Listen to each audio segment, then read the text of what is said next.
Can kind of give you some background of how I came to be leading Female Innovators Lab in partnership with Barclays at Anthemis today.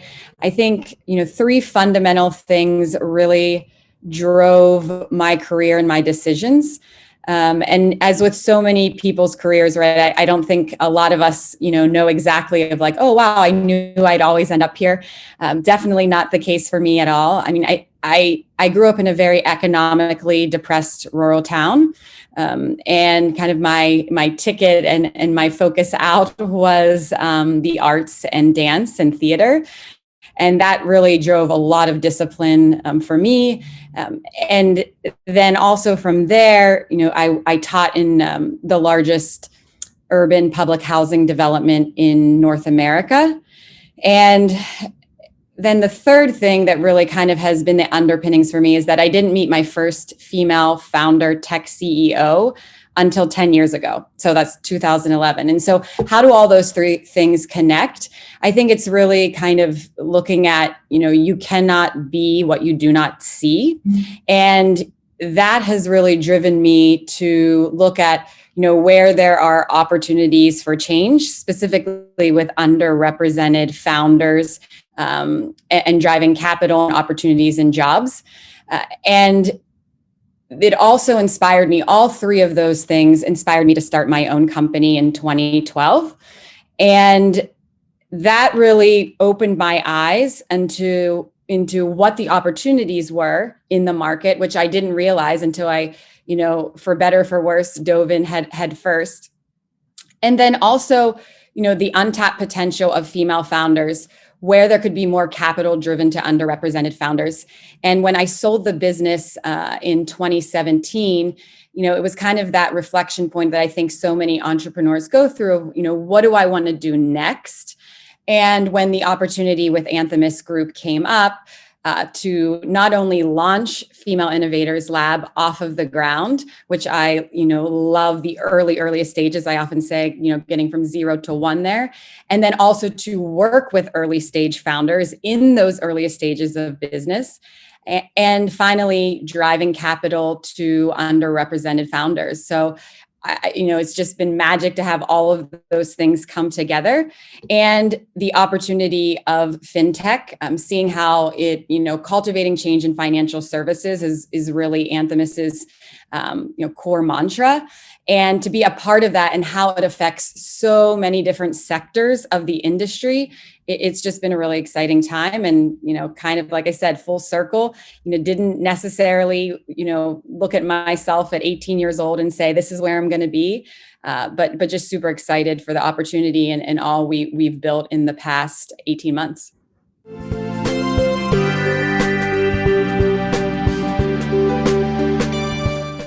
The Female Innovators Lab, in partnership with Barclays, is an investment fund and venture studio focused on investing in early stage female founders in fintech, and not only investing, but also supporting through what we call the lab or the studio. And it can be a multiple, kind of set of things that we work with the founders on, everything from product, tech, talent. I mean, we've had so many different requests in ways that founders wanted support, and it's very customized. I'm always clear that it's not an accelerator, it's not a cohort, there's not a curriculum or a program. It's the fund driving capital. Check sizes range from $400K to $1 million. And then it's also the lab, customized support to what the founder needs based on their business, where they're at, the industry, et cetera. And I think the other thing is that when Anthemis looked at doing this, our current portfolio of 120 plus companies is 19% female founded. And so, yes, it's better than the industry average, but Anthemis fundamentally said, how can we continue, right, to kind of, again, push those numbers? And if you take a look, it's like starting early on, when the founders are building the business is where we often need to focus, right? Not when it's time to raise capital. Like, how can we build that network? How can we set the female founders up for success? And that was the other thing, Anthemis reflected that how can we leverage our network, our ecosystem, to help build and support these businesses. So since the lab has started in September of 2019, we launched, we got that off the ground, and we made our first investment in January 2020. And we've since backed 4 female founded or co-founded fintech companies. And the backgrounds really range. They range from, founders that have worked in financial services, founders that, right out of high school have been serial entrepreneurs launching businesses, to, technical co-founders that are building female founded engineering teams.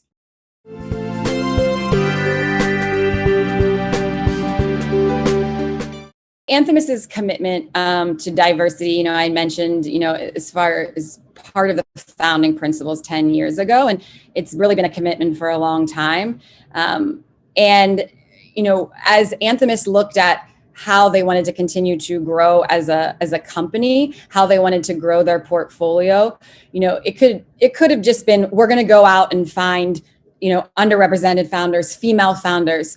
But it was a reflection point of saying, no, how can we best support the founders from the earliest stage, right? From literally saying, I'm going to start a business, from the ideation phase to I'm a pitch deck, I need to build a product, recruit a team, get that first customer, and really grow that pipeline, cultivate those female founders out there, so that when it's time to continue to raise that capital and continue to grow the business, Anthemis wants to be an integral part of helping founders do that, right? Just not writing checks, right? Really building that support system. And so that's really how Female Innovators Lab was born, of both the capital and the lab. And as we look at, fintech and financial services, often, depending on the business, finding great, FI partners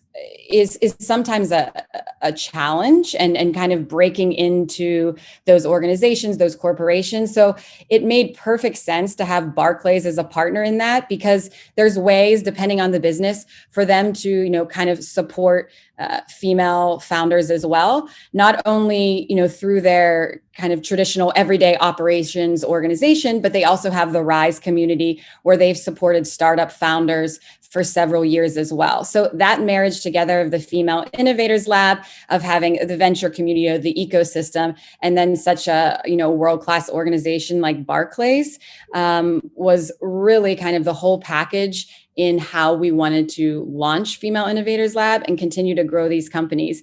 And Anthemis, continues to support companies throughout the life cycle. They're investing pre-seed through Series A, and then also on the venture growth side in some specific areas like InsurTech, for example. And so to have that whole journey, right? It wasn't just an isolated pop-up. This is the pre-seed. We're going to help these businesses launch and off they go, right? To have that full support, that journey, that life cycle through Anthemis Group, is also fundamental to how we think about Female Innovators Lab.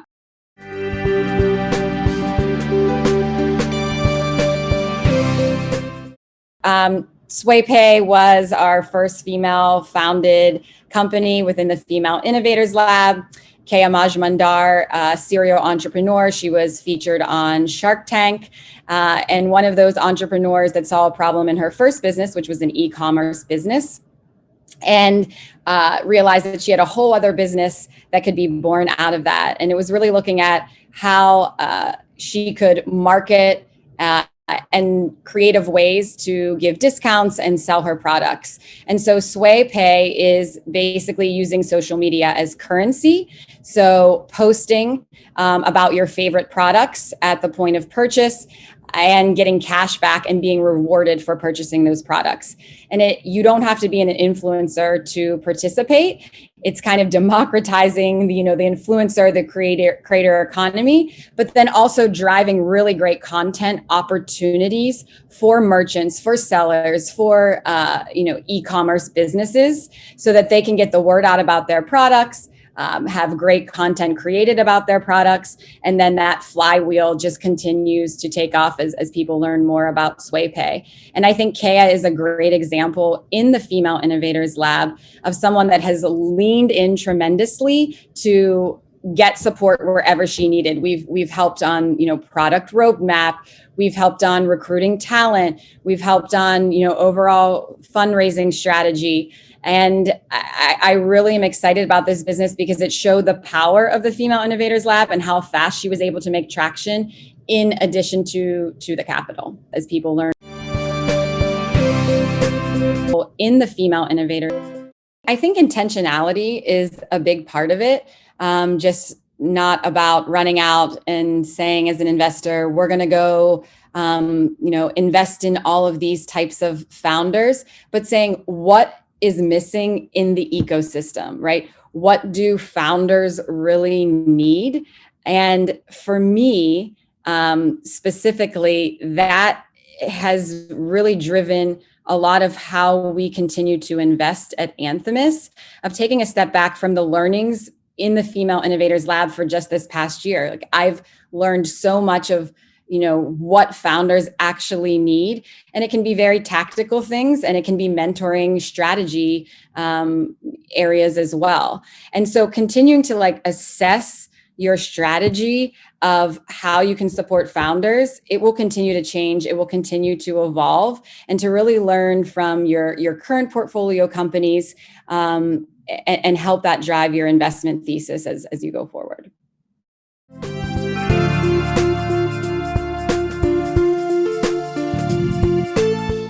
I had met another female founder that was going through a similar long journey as me. We often say our class that was launching our companies, building our companies at the same time. And we had built a relationship along the way where, we could call one another phone if we had a business question, or just to kind of, lift each other up at times.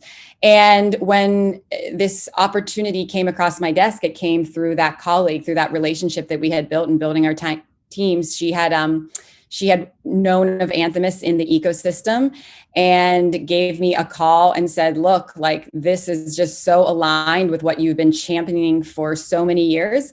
And I do wear this, on my sleeve and talk about this, in that you couldn't always have these conversations so transparently. So that's why I appreciate kind of video series like the ones you're doing. It was oh, don't talk about that because you might not get the investor meetings. Don't talk about, that there's not enough capital being driven. And so it was the stars aligned of now is the time to not only have a voice in this, but to take action.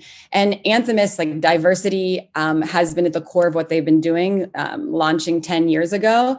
And for me, it just made perfect sense because they had built the business fundamentally on diversity, collaboration, and virtuous cycle outcomes. And so to launch Female Innovators Lab within that organization just made perfect sense. And especially because also our investment team is more than 50% female. And so to have those voices around the table when founders were pitching, again, going back to you cannot be what you cannot see, that opportunity for Female Innovators Lab, kind of the perfect storm in so many ways. And I've been here for 18 months, and there are a lot of exciting things happening on the horizon. And, just kind of want to kind of end that point on one story of when I started this job. It was the night before I was starting. I'm laying in bed, and I admit my bias. I'm starting to freak out a little bit because I'm going, okay, well, we invest in pre-seed early stage founders. So we've already narrowed the pool already, right? And then you go to female founders, which, we all know the statistics of females raising venture capital. And then you narrow it down even further with fintech, financial services. And again, I admit my bias, I'm oh my gosh, am I going to be able to find these companies, right? And, It's a lot of hard work, and we're very intentional about how we seek out finding these companies. But in 2020 alone, we looked at over 200 plus companies. So we've kind of smashed that myth that it's a pipeline problem, and it continues to grow, especially as we're working now with founders specifically. So they're starting to have more successes. They're starting to raise follow-on capital. And so I really see the kind of the tailwinds behind that this will just continue to, hopefully kind of flip those numbers.